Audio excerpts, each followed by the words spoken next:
इस लड़के ने बस एक खूबसूरत डांस करती लड़की का वीडियो लाइक किया, लेकिन उसे नहीं पता था कि उसके फोन की स्क्रीन एक प्राचीन जनरल के आईने से कनेक्टेड थी। जनरल को लगा कि ये लड़की सम्राट ने उसे तोहफे में दी है, लेकिन जैसे ही लड़का अपने फोन पर स्क्रॉल करता गया, वैसे ही आईने में भी इमेज बदलती गई। संयोग से उसने एक वीडियो देखा जिसमें जनरल की कम उम्र में हुई रहस्यमयी मौत के बारे में बताया जा रहा था। ये देखकर जनरल गुस्से में आ गया और पास रखा सामान उठाकर आईने पर दे मारा, लेकिन अगले ही पल वो चीज गायब हो गई। जनरल को नहीं पता था कि जो भी सामान वो उस ब्रॉन्ज मिरर में फेंकता है वो कैश में बदलकर सीधे लड़के के अकाउंट में ट्रांसफर हो जाता है। लड़के को तुरंत माजरा समझ आ गया और उसने एक नया आइडिया आजमाने की सोची। उसने जनरल का एक ऐसा वीडियो चला दिया जिसमें वो औरतों की तरह कपड़े पहने हुए था। ये देखकर जनरल आग बबूला हो गया और गुस्से में उसने एक एंटीक आइटम उठाकर आईने पर दे मारी, लेकिन इस बार की तोड़फोड़ ने लड़के को करोड़पति बना दिया। अगले दिन जब लड़का अपने पूर्वजों को श्रद्धांजलि देने गया तो उसे पता चला कि जिस महान जनरल के साथ वो खेल रहा था वो असल में उसका पूर्वज था। इससे भी बड़ी बात ये थी कि उसके पिता ने बताया कि जनरल की मौत 33 साल की उम्र में एक विश्वासघाती व्यक्ति की साजिश के कारण हुई थी। जनरल की बड़ी उपलब्धियों के कारण सम्राट ने उससे जलन रखी और उसे खत्म करवा दिया, जिससे उनका परिवार बर्बाद हो गया। ये सुनते ही लड़का घबरा गया। वो अपने पैसे कमाने के जरिए को इतनी जल्दी खत्म नहीं होने देना चाहता था। उसने तुरंत एक वीडियो के जरिए जनरल को इस बारे में पहले ही जानकारी दे दी। ये सुनते ही जनरल सतर्क हो गया। अगले ही दिन सम्राट ने उसे धोखे से उसकी सेना की ताकत सौंपने के लिए कहा, ये कहकर कि अब शांति का समय है और युद्ध की जरूरत नहीं। लेकिन जनरल को अब सच्चाई पता थी। उसने साफ कह दिया कि उसका परिवार पीढ़ियों से वफादार रहा है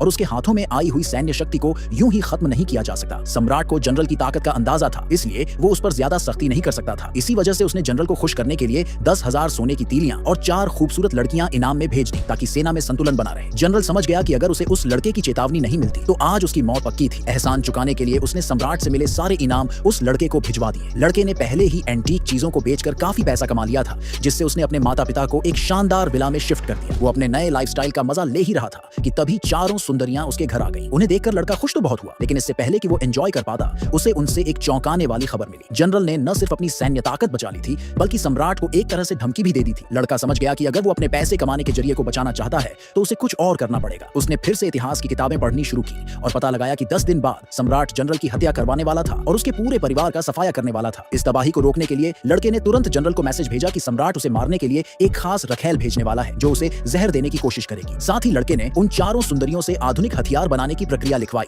और अपने फोन के जरिए इसे जनरल तक पहुंचा दिया। फिर फाइनली वो दिन आ ही गया जब जनरल को मारने की साजिश थी। जनरल जिसे पहले से ही सब कुछ पता था, उसने मजे लेने के लिए उस नौकरानी को वही बनी गर्ल कॉस्ट्यूम पहनने को कहा जो लड़के ने उसे भेजी थी। जैसे ही नौकरानी ने वाइन परोसी, उसने मौका देखकर उसमें जहर मिला दिया, लेकिन जनरल पहले से तैयार था। उसने जानबूझकर उसी का गिलास उठाने का नाटक किया और कहा कि वो उसके साथ एक जाम पीना चाहता है। इतना सुनते ही नौकरानी बुरी तरह घबरा गई और गलती से गिलास नीचे गिरा दिया। जमीन पर गिरते ही वाइन में मिला जहर सबके सामने आ गया। अब जब पोल खुल चुकी थी तो नौकरानी ने भी सच्चाई स्वीकार ली। उसने बताया कि सम्राट ने पहले ही महल को चारों ओर से घेरने के आदेश दे दिए हैं और चाहे वो जहर पिए या न पिए उसकी मौत तय है। लेकिन जनरल जो पहले से ही सब कुछ प्लान कर चुका था, उसने पूरी शांति से अपने सैनिकों को आदेश दिया, वो आधुनिक हथियार निकालो जो हमने पहले ही बना लिए हैं। औरत ने लकी बर्ड के गिराए हुए एक पंख को निगल लिया, ये उम्मीद करते हुए कि वो एक सुनहरे सांप के अंडे को जन्म देगी। फिर उसने दूसरा पंख तालाब में फेंका और जैसे कि उम्मीद थी वहां से 1000 साल पुराना काला नाग प्रकट हुआ। अगले दिन जब वो जागी तो सच में उसके पेट में सांप का अंडा था। वो सुनहरी रोशनी में हल्का चमकता अंडा देखकर औरत ने राहत की सांस ली, क्योंकि अपनी पिछली जिंदगी में उसने नागराज को अपना पति चुना था और अपनी बहन के साथ ही उसी दिन एक अंडे को जन्म दिया था। लेकिन जहां उसका अंडा एक राजसी सुनहरा अंडा था, वही एक पल में किसी ने उसे बदल दिया और एक बदसूरत काले अंडे को रख दिया। जब नागराज ने यह देखा तो वो गुस्से से आग बबूला हो गया। उसने उसे वहीं खत्म करने की धमकी दी। उसकी बहन पास खड़ी हंस रही थी, कह रही थी कि जरूर उसने किसी नीच काले नाग के साथ संबंध बनाए होंगे, वरना वो ऐसा शर्मनाक अंडा कैसे जन्म दे सकती थी, जबकि वो खुद एक साधारण परिवार से थी। फिर भी उसने सुनहरे अंडे को जन्म दिया। तभी औरत को एहसास हुआ कि ये उसकी बहन और पति की साजिश थी। उसकी चालाक बहन पास आकर फुसफुसाई और हंसते हुए बोली, तुम्हारा सुनहरा अंडा तो बहुत पहले ही बदल दिया गया था। गुस्से में आग बबूला होकर औरत ने उसे थप्पड़ मारने के लिए हाथ उठाया, लेकिन नागराज ने बीच में ही उसका हाथ पकड़ लिया। फिर उन दोनों ने मिलकर उसे जबरन वो काला अंडा निगलवा दिया और उसे 10,000 सांपों के गड्ढे में फेंक दिया, जहां जहरीले सांपों ने उसकी देह को नोच डाला। जब उसकी मौत निश्चित हो गई तब उसकी बहन ने फाइनली अपनी असली पहचान उजागर की। वो असल में एक छिपकली थी। औरत ने घोर नफरत के साथ दम तोड़ दिया, लेकिन भगवान की कृपा से उसे दूसरा जन्म मिला। वो दोबारा उसी दिन जागी जिस दिन पति चुनने का समारोह था। अगर कोई सांप औरत सुनहरे अंडे को जन्म दे पाती तो वो अप्सरा बनकर स्वर्ग जा सकती थी। सबको लगा कि वो फिर से नागराज को ही अपना पति चुनेगी, लेकिन सबको चौंकाते हुए नागराज ने खुद आगे आकर उसे ठुकरा दिया। उसने सबके सामने उसे शर्मिंदा किया और कहा कि वो कभी भी सुनहरे अंडे को जन्म नहीं दे सकती, बल्कि 3 दिनों के अंदर काला अंडा ही देगी। असल में नागराज को भी अपने पिछले जन्म की याद थी और क्योंकि उसकी बहन ने सुनहरे अंडे को जन्म दिया था, इस बार उसने बिना हिचकिचाए बहन को अपनी पत्नी के रूप में चुन लिया। जब सबको लगा कि औरत के पास अब कोई रास्ता नहीं बचा, तभी लकी बर्ड दोबारा प्रकट हुआ और उसे एक नया रास्ता दिखाया। सांपों के तालाब के गहरे अंधेरे में एक ऐसा काला नाग था जो 9000 साल तक जीवित रहा था। वो भले ही एक नीच जाति में पैदा हुआ था, लेकिन अब वो एक ड्रैगन में बदल चुका था। बिना किसी झिझक के औरत ने पक्षी के निर्देशों का पालन किया। उसने पंख को निगल लिया और दूसरा पंख तालाब में फेंक दिया और फिर से 1000 साल पुराना काला नाग प्रकट हुआ।